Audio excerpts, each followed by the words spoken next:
അതല്ലാതെ ഒരു കാലഘട്ടത്തിൽ നമുക്ക് കേരളത്തില് വഴി നടക്കാൻ കഴിയാത്ത കാലഘട്ടം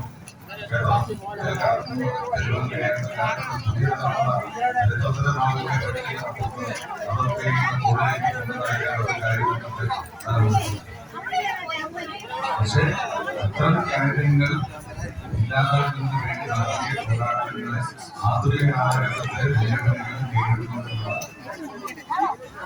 ആയുധവും പ്രചോദനവും ധൈര്യമാക്കി മാറ്റാൻ കഴിയുമ്പോൾ ദീർഘകാല സ്വപ്നം പ്രാപ്തമാകും.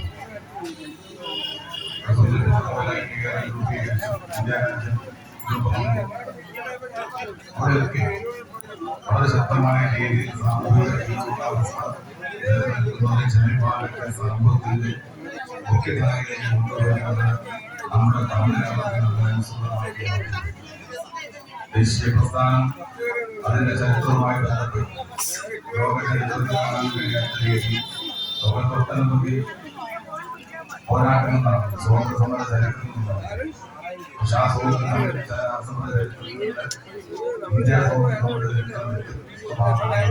ഒരു തിരുവുക സ്വാതന്ത്ര്യ സമര ചരിത്രമാണ് ഇന്ത്യയിലെ ദേശീയ പ്രസ്ഥാനം. ഈ രാജ്യത്തെ ബ്രിട്ടീഷുകാരെ വിമർശിക്കുക, അതോടൊപ്പം തന്നെ ഇന്ത്യയിലെ സാമൂഹികമായ പിന്നോക്കാവസ്ഥ നിലനിൽക്കുന്ന അല്ലെങ്കിൽ അനുഭവിക്കുന്ന ഒരു ജനവിഭാഗത്തെ സമൂഹത്തിന്റെ മുഖ്യധാരയിലേക്ക് കൊണ്ടുവരും.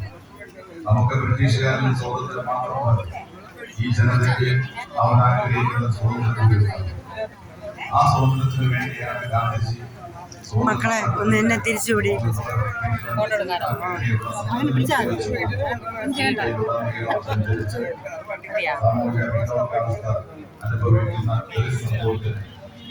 ഞാനും കൂടി വരണം. സ്വാതന്ത്ര്യം നേടിക്കഴിഞ്ഞപ്പോൾ അത്തരം കാര്യങ്ങൾ അതിനെ മാറ്റി വയ്ക്കുക, മറിച്ച് ഭരണഘടനയിൽ പിന്നോക്കാവസ്ഥയുള്ള ജനവിഭാഗങ്ങൾക്ക് അർഹമായ ദേശീയ ഇന്ത്യയുടെ ഭരണഘടന ഒരിക്കലും നിഷ്പക്ഷമായ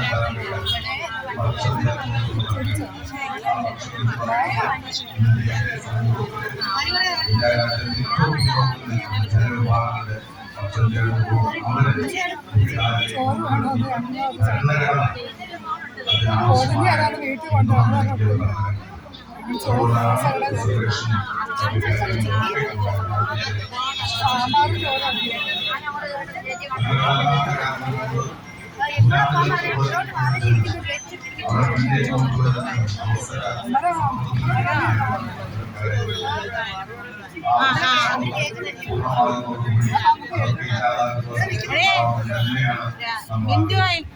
എന്താ മേടിക്കാൻ പറഞ്ഞത്? എന്ത് മേടിക്കാൻ പറഞ്ഞത്? ആ മേടിച്ചെന്ന് പറഞ്ഞു.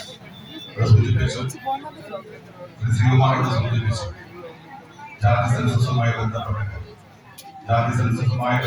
കാര്യങ്ങൾ ഇന്ത്യ രാജ്യത്ത് ശ്രീ രാഹുൽ ഗാന്ധി അന്നത്തെ പ്രതിപക്ഷ നേതാവ് പാർട്ടിക്കാരൻ പോലും അത് വേണോ എന്ന് ചിന്ത പോയി. പക്ഷേ ജാതി സെൻസസ് അനിവാര്യമാണ്. വിഭവങ്ങളുടെ വിതരണം, അതിൽ അസന്തുലിതാവസ്ഥ അത് സമൂഹം അറിയണം.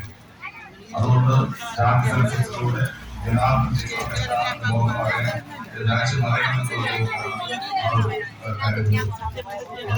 നിർത്തിപ്പിടിക്കുക മാത്രമല്ല നൽകാനെ ഇന്ന് ജാതി സെൻസസ്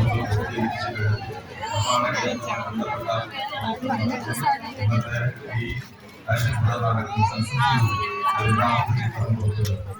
ഇത്രയും കാലം സംവരണത്തിന് എല്ലാ സൗകര്യങ്ങളും നൽകിയിട്ട് എന്ത് വലിയ നേട്ടങ്ങൾ ഉണ്ടായെന്ന് ചോദിക്കുന്നുണ്ട്. അവിടെയാണ് ഇത്തരം കാര്യങ്ങളൊക്കെ പരിശോധിക്കാനുള്ളത്.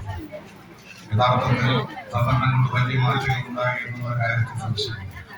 ജോലി ലഭിക്കുന്ന കാര്യത്തിൽ, അതുപോലെ തന്നെ മറ്റ് വിദ്യാഭ്യാസം ലഭിക്കുന്ന കാര്യത്തിൽ, വിദ്യാഭ്യാസ പിന്തുണയുടെ കാര്യത്തിലൊക്കെ മാറ്റമുണ്ട്. സതീഷ്കുമാരോട് പറഞ്ഞു സ്പെഷ്യൽ റിക്രൂട്ട്മെന്റ് വേണമെന്ന്. ഇന്ന് ഞാൻ പറയട്ടെ, കേരളത്തിൽ സ്പെഷ്യൽ റിക്രൂട്ട്മെന്റിന്റെ അനിവാര്യത ഇല്ലാത്ത സംസ്ഥാനമായി മാറിക്കഴിഞ്ഞു. കണ്ട കള്ളന്മാരെ ആ സ്പെഷ്യൽ റിക്രൂട്ട്മെന്റ് വേണമായിരുന്നു നമുക്ക്. റിക്രൂട്ട്മെന്റ് ഏറ്റവും അത് ഏതാ വേണ്ടെന്ന് പറഞ്ഞത്. അത് നമുക്ക് വേണം ആ സംവരണം. സ്പെഷ്യൽ റിക്രൂട്ട്മെന്റ് എന്ന് പറഞ്ഞാൽ എന്തെന്നറിയാമോ, ഓരോ വിഭാഗത്തിനുണ്ട്. നമുക്ക് മാത്രം അതില്ല, അത് നമുക്ക് വേണം. അവനെ പറഞ്ഞെന്ന് അതിൻ്റെ ആവശ്യമില്ലെന്ന്. അവന്മാർക്കെല്ലാം കിട്ടിക്കാണും. നമ്മളെ മക്കൾ ഇത്രയും പഠിച്ച് നടക്കുന്നത് തൊഴിലില്ലാതെ അല്ലേ. മുസ്ലിങ്ങൾക്ക് പ്രത്യേകം ഉണ്ട് റിക്രൂട്ട്മെന്റ്. അതുപോലെ ഞാൻ പ്രസംഗിച്ച കൈ അടിച്ചത് എന്ന് പറഞ്ഞിട്ടില്ലേ, നമുക്ക് പ്രത്യേകിച്ചൊന്നും വേണ്ടെന്ന് ആരാ പറഞ്ഞത്? അവിടെ